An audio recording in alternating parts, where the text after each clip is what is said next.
Ministro Alexandre de Moraes decreta a prisão preventiva da deputada federal Carla Zambelli e a inscrição de seu nome na Interpol.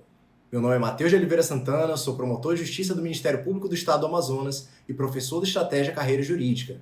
Desde já, peço para vocês deixarem seu like, seguirem o canal do Estratégia Carreira Jurídica para sempre se manterem informados na sua trajetória para concursos públicos. Em decisão monocrática, o ministro Alexandre de Moraes decretou a prisão preventiva da deputada federal Carla Zambelli, tendo determinado a inscrição de seu nome na difusão vermelha da Interpol, que é a Organização Internacional de Polícia Criminal.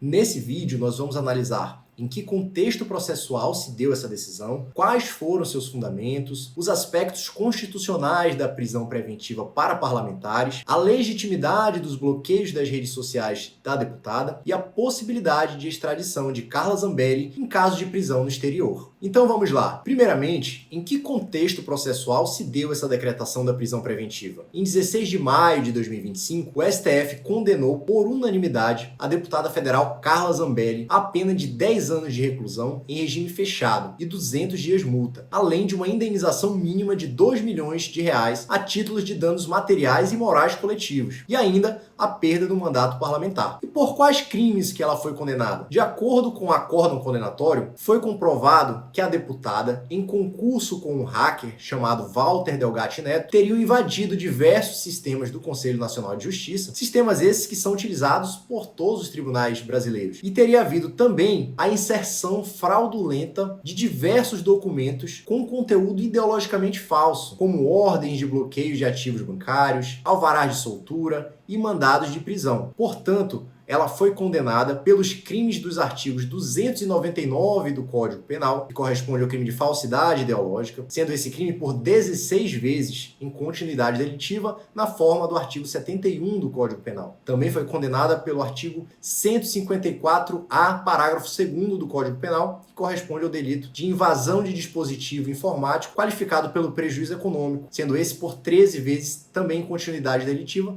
na forma do artigo 71 do Código Penal. Até esse momento, não havia decretação da prisão da parlamentar. Após a condenação, a defesa opôs embargo de declaração contra o acórdão condenatório do STF. Sabe-se que esse recurso visa sanar eventual omissão, obscuridade ou contradição na decisão. Ocorre que, antes do julgamento dos embargos, a deputada Carla Zambelli saiu do país, deu entrevista para portais informando estar nos Estados Unidos e a caminho da Europa, possivelmente para a Itália, país do qual ela possui cidadania e que pretendia morar e, de acordo com ela, lutar pela democracia brasileira, lutar contra uma suposta ditadura instaurada no Brasil. Nessa entrevista, ela ainda informou que as instituições brasileiras não eram confiáveis, indicando que as eleições teriam sido fraudulentas e que estaria sendo alvo de perseguição política pelo Poder Judiciário. Diante desse fato, a Procuradoria-Geral da República ingressou com pedido de prisão preventiva perante o STF, tendo em vista que a deputada deveria ser considerada foragida, pois saiu do país com claro intuito de não cumprir uma eventual pena criminal. Com o pedido, o ministro Alexandre de Moraes decretou a prisão preventiva da deputada Carla Zambelli. Dentre os fundamentos está a evasão do distrito da culpa, com fundamento no artigo 312 do Código de Processo Penal, especialmente para assegurar a aplicação da lei penal. Conforme o artigo 312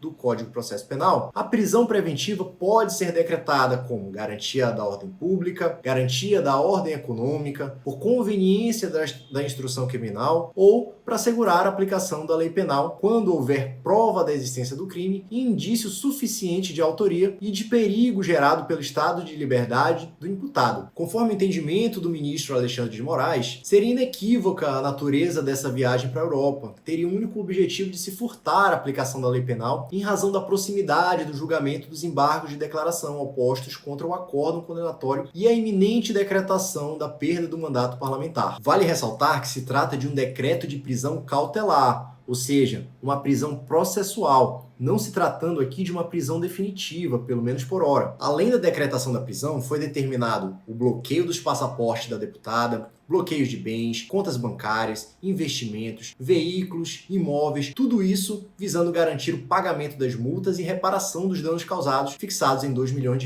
Foi determinado também o bloqueio de todas as redes sociais da deputada Carla Zambelli. E ainda foi determinada a inscrição do nome da deputada na difusão vermelha da Interpol, que é a Organização Internacional de polícia criminal. E o que significa essa difusão vermelha da Interpol? A Interpol possui diversas difusões. São espécies de bancos de dados, separados por cores. Cada cor se refere a determinada finalidade. Por exemplo, a difusão amarela serve para localizar pessoas desaparecidas. A difusão negra, por exemplo, serve para obter informações sobre cadáveres não identificados. Já a difusão vermelha cuida de notificações internacionais emitidas para localizar e prender pessoas procuradas. Diante desse cenário que foi trazido, pairam as seguintes questões jurídicas. É possível a decretação da prisão preventiva de um deputado federal ou senador? De acordo com a Constituição Federal, no seu artigo 53, parágrafo 2º, consta que, desde a expedição do diploma, os membros do Congresso Nacional não poderão ser presos, salvo em flagrante de crime inafiançável. Em complementação, fala que os autos serão remetidos no prazo de 24 horas à casa respectiva para que, pelo voto da maioria de seus membros, resolva sobre a prisão. Em uma interpretação literal desse dispositivo, não seria cabível a decretação da prisão preventiva, pois, conforme o texto constitucional, somente seria cabível em caso de flagrante de crime inafiançável. No caso que estamos tratando aqui nesse vídeo, não se trata de uma prisão em flagrante e nem de crime inafiançável. Porém, em outras ocasiões, o próprio STF já deu uma interpretação diferenciada desse dispositivo constitucional, entendendo que não se trata de uma regra absoluta, intransponível, tendo havido certa flexibilização. Conforme esse artigo, os autos deverão ser encaminhados, no caso da deputada Carla Zambelli, para a Câmara dos Deputados para deliberar acerca da prisão, podendo a maioria dos seus membros confirmar ou não a prisão. Um outro questionamento que se faz é: o bloqueio das redes sociais e dos bens da deputada é legítimo? Embora seja menos comum, essa medida encontra sim respaldo jurídico à luz do princípio da prevenção, da necessidade de evitar a reiteração delitiva. Nesse caso concreto, a própria deputada anunciou publicamente, após a condenação, que continuaria utilizando a sua influência nas mídias, nas redes sociais, para de certo modo atacar as instituições públicas, inclusive o próprio Poder Judiciário. O STF tem reiterado que a liberdade de expressão não é absoluta e que seu uso abusivo com o objetivo de sabotar instituições, incitar o descumprimento de ordem judicial ou reiterar práticas criminosas pode justificar medidas restritivas, proporcionais e fundamentadas. A jurisprudência tem evoluído no sentido de reconhecer a possibilidade de suspensão de perfis digitais quando utilizados como instrumentos para a prática de crimes contra a honra, de atentado contra o Estado democrático ou de desinformação institucional organizada. E outra dúvida que surge é: a deputada Carla Zambelli poderá ser presa em outro país e ser extraditada para o Brasil? Caso o seu nome seja registrado na Interpol como procurada pela Justiça brasileira, se o país for signatário da Interpol e mantiver acordo de reciprocidade com o Brasil, a deputada pode ser detida e caberá ao Poder Executivo daquele país decidir posteriormente sobre a extradição. Inclusive, há um caso semelhante ocorrido nos anos de 2014 e 2015, em que um condenado pela Justiça brasileira, Henrique Pisolato, fugiu do Brasil